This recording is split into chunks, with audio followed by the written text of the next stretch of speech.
my great privilege to welcome to the stage Kim Lynch. She is the Executive Vice President for Homeland Defense and Intelligence at Oracle Corporation, and she has the honors of introducing our special guest. Let's give Kim a warm welcome.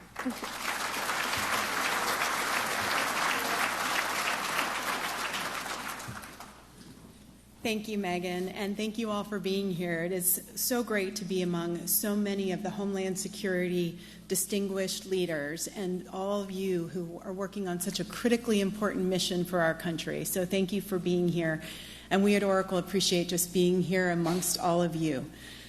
I have the distinct honor of introducing this afternoon's keynote speaker. Prior to being named Secretary of the Department of Homeland Security, the Honorable Kristi Noem served as South Dakota's 33rd governor and was reelected in 2022 with the largest vote total in South Dakota history. During her time as governor, she strongly supported strict border enforcement and actively backed statewide drug enforcement efforts with connections to cross-border crime. Now, as the Secretary of Homeland Security, she has led a historic effort to secure the southern border, delivering on President Trump's pledge and enhancing security to all Americans. It is my sincere pleasure to welcome to the stage the Honorable Kristi Noem.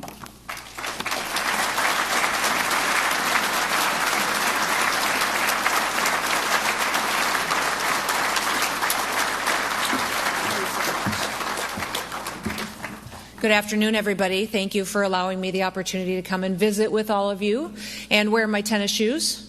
It's been a busy week, and I'm just so grateful to get the chance to discuss our Homeland Security mission, and thank you for all of your partnerships. You have just been absolutely incredible in working with us to fulfill our mission each and every day. For 22 years, know that this organization and its members have facilitated safety of the American people each and every day, and you bring together experts and industry leaders and innovators to do so.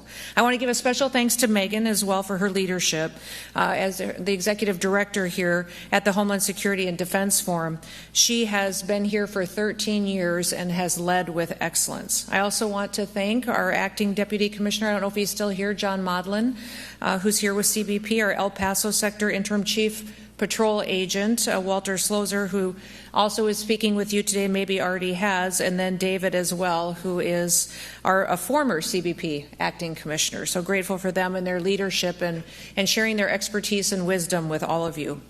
We know that a secure homeland is important not only because of our duty to protect the American people, but also because it's important to ensure that our country remains prosperous, and that's how industry can thrive. I know what it's like to run a business. I'm a farmer and rancher from South Dakota, which you probably know, but also ran several other businesses, including a restaurant, a hunting lodge, and different entities with my family over the years, had the opportunity to serve in Congress and then as governor before I had this position. But that experience all comes to play when it comes to making decisions not only on safety and security, but also how to do so in a way that's accountable to the American taxpayer. So what does the Trump administration under President Trump's leadership want? What do they want to do as far as building partnerships with all of you? What are our goals? And that is what I'm here to discuss with you today. The president wants a country where our citizens can live in peace, where business is booming and opportunity abounds for all of those who play by the rules and follow the law. Today, I'm happy to tell you that President Trump is indeed making America safe again. And I think all of you know that from what you see out on our streets and in our communities today. And he's setting records and breaking records in the process. When President Trump returned to office, one of our top priorities was getting the Department of Homeland Security back on track. As you know, in many situations, our law enforcement officers weren't allowed to do their jobs. People and departments and components under our umbrella were off mission and were not doing the duty that they needed to protect America. For 4 years, the Biden administration pulled DHS and other vital parts of our national security away from our core missions. There's no clearer example than the disastrous open border policies that we saw perpetuated and the invasion which was facilitated by the administration. They brought crime and violence and unprecedented drugs to our communities. Terrorists flooded our country, and countless citizens of adversarial countries waltzed right over our border. Customs and Border Protection was prevented from doing its job, and worse, they were used many times to funnel aliens in as quick as possible. President Trump has put an end to that, delivering the most secure border in American history. In fact, we've just reached our 7th month of 0 illegal aliens released into our streets. Border crossings are down over 93% year over year. Meanwhile, we're removing illegal aliens who came in under the Biden administration. By the end of this year, 2.5 million illegal aliens will have left our country. That includes over 600,000 that were detained and deported, but 1.9 million virtually have left voluntarily through our communication efforts, through the efforts of facilitating plane tickets, and also $1,000 reimbursements for those who choose to go home voluntarily with the opportunity to come back the right way someday. We have seen an incredible amount of interest in fixing things that have been done wrong in the past. As a result, we have also deterred countless would-be border crossings from entering into our country. DHS, as you know, was founded after 9/11. It was founded to put all of the government agencies and components under one umbrella to fight terrorism and to protect the homeland, and that's exactly what we're doing under President Trump. From January to November of this year, ICE alone arrested and removed over 1,100 known or suspected terrorists that were on our terrorist watch list from January through November. And we're driving that number up every day. That is not counting the individuals that were arrested and encountered by other agencies or departments. President Trump has designated many cartels and gangs, other criminal groups such as foreign terrorist organizations, and designating them under that allows us to go after those killers with more tools than we've ever had before. Through our Homeland Security Task Forces, which I co-lead alongside our Attorney General Pam Bondi, DHS is working with other departments as well as our international partners and organizations to crack down on cartels and terrorists and other transnational criminal organizations. Since late August, the Homeland Security Task Force has seized more than 461 metric tons of drugs and millions of dollars in assets. Last weekend, CBP under the Homeland Security Task Force stopped nearly 6,000 pounds of meth from coming into the country from San Diego at a port of entry. And that bust would not have happened without the robust security that we have at the border. The bottom line is that we're driving the cartels out of business, and we're ending an industry that profits off of the deaths of millions of Americans. Fentanyl traffic across our border at the southern border is down 56%, and that means that fewer families will have to live with the pain of losing a loved one. We're taking the fight to make America safe again to our enemies, and we're going after them on the high seas as well. We know that our maritime borders need to be defended, and since January, the U.S. Coast Guard has seized enough cocaine to kill 177 million Americans. That's 2/3 of our country's population. By keeping criminals and terrorists and drugs out of our country, we're saving American lives. And we're sparing American families from the pain of illegal alien crime and the heartache of drug addiction and fentanyl poisoning. But we know that our threats are ever evolving, and that's why you're here, and that's why I'm grateful you made it a priority to be here today. We need the improved technology, the intelligence, and the expertise that you bring to the table to stay ahead of our enemies. Thanks to the big, beautiful bill, we have funding that we can make sure that the Department of Homeland Security has what we need to get equipped to prepare for the future. We focus on merit. We're ensuring that we get the best products so that we can keep the American people as safe as possible. And as a result of everything that we've been doing, Americans are getting back to work after years of illegal aliens taking their jobs and flooding our market and using those resources to support other entities besides American families. In the first 8 months of the Biden administration, 88% of new jobs went to foreign-born workers. In the same period under President Trump, 100% of American jobs went to American-born workers. Overall, that's more than 2.5 million Americans that went back into the workforce. Now, as President Trump continues to stand up for our citizens and prosperity on the global stage, he also is working to enforce American tariffs. CBP is responsible for implementing and for enforcing all tariffs, and in January, CBP has collected $1 billion from tariffs, taxes, and fees. And what there actually are and what we are utilizing them for is a negotiating tactic. They serve as a stick, so to be, to bring people to the table. And if a company or a country doesn't like tariffs, a simple solution exists. Invest in America. Meet our demands. Meet our safety protocols. You won't regret it. You won't have any tariffs, and we want to do business with you if we do it the right way. And we will rely on our international relationships and partnerships to keep our country safe. As President Trump's DHS secretary, it's been an absolute honor every single day to get up and to have a purpose of safety and security with the United States and be able to negotiate with our international partners. And since January, we have secured, under the Department of Homeland Security, over 30 international agreements that don't just tighten our security operations, but they also help us with travel, and 17 of those I have personally signed with our international leaders. For example, the biometric data sharing partnership agreements that we've signed with countries in the Western Hemisphere have allowed us to identify threats to the United States and to the region. And these data exchanges have allowed us to better understand the movement of bad actors in the hemisphere and identify them if they come to the United States. Many of you have the technology and the innovation to help us do that even better. And among those that we have identified, we have found nearly 100 known and suspected terrorists just from those agreements that we've signed in the last several months.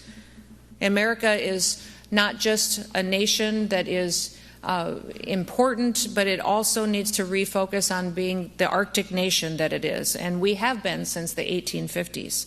Under President Trump, we're finally acting like it. We need to revamp our shipbuilding industry to revitalize the Coast Guard to help defend it. And last month, I hosted the ministers from Canada and Finland here in D.C. to continue our icebreaker collaboration effort, our ICE Pact, to strengthen our maritime capabilities, to rebuild America's shipbuilding industry, and to increase our presence in the Arctic region to deter our adversaries. ICE Pact brings together the governments of our countries, our three nations, and it brings private industry in from all three countries. I'm sure you've read and heard about what that really has done to establish the shipping industry here in the United States. For example, the Canadian shipbuilder Davies has pledged over $1 billion to acquire and to modernize the American shipyard assets in Texas for the production of icebreakers right here in the United States. 2 multi-purpose icebreakers are proposed for construction in Finland by the American-owned Bollinger Shipyards and the Canadian-owned company of Seaspan. And working with the Department of Labor, we've deployed millions of dollars in grant programs to create the International Shipbuilding Fellowship, which will fund opportunities for American workers to travel to Finland, to learn from them and their expertise, and to bring that skill set back here at home to deploy. We're doing all of that because the American people deserve the security, they deserve the prosperity, and the future that will come from it. And we need groups like you to make it happen. You are the innovators. You see the challenges that are coming and you help us tackle them with your expertise and your knowledge. You create the solutions that propel us forward, and you don't give up until you do. And that's really what the American spirit is. It's what drives us forward as a nation. We're all doers, and we always have been. As my dad raised us, he told us we don't complain about things, we fix them. And I want to thank you for being here today to help us do exactly that. That's exactly how our ancestors carved 13 colonies out of an unforgiving wilderness. It's how we tamed the Wild West, it's how we founded a nation, and it's how we landed on the moon. That spirit that built America is what made us great, and we need a lot more of it. What do we need from industry? We need your technology. We need your wisdom, your expertise. We need agility. We need you to be quick and fast and deploy. Under the Department of Homeland Security, I have personally reviewed over 9,000 contracts myself to ensure that they're not only the correct contracts we should be signing as far as deploying resources, but to do it quickly and be accountable to taxpayers. Know that when you work with us, that it will meet a need that we have to secure the homeland, but also that it will be something that is appropriate and correct, will be evaluated, and will be deployed and an efficiency to the taxpayer. We have saved over $13 billion at the department just by reviewing and renegotiating contracts, making sure that we're doing the right thing and stretching every single dollar as far as we can to take care of people and to keep them safe. We need your new solutions to meet the threats of tomorrow so that we can build an America where we can protect America and where we can uphold the principles and the law for which it was founded. If you care about all of that, and if you want to be a part of the team and continue to help us, gosh, that would be absolutely fantastic. We need you. We face more threats than we ever have before, not just from enemies that are here within our borders, but from those far beyond. Not just from individuals, but from groups, cartels, terrorists, and even other countries that wish to take America out. Our threats are great, but our people are even greater. And I want to thank you for all that you do to help us to achieve safety, but also hope and happiness here for our families that live here. So I just want to thank you all for being here, for what you do, for loving this country, and may God bless you for partnering with us in new ways each and every day. Have a wonderful afternoon. Thank you for giving me a few minutes to visit with all of you. And with that, I will yield back. But does anybody have any questions? I'll take a couple questions before I leave if you've got some. Yes, ma'am.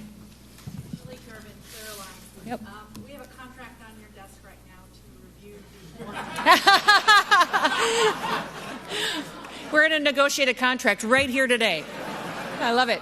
I want to know what we're going to do to improve and quickly put in place AI-enabled surveillance on our borders to improve the false alarm rate, which is very, very high right now and causing a lot of pain to the folks in the field who need this.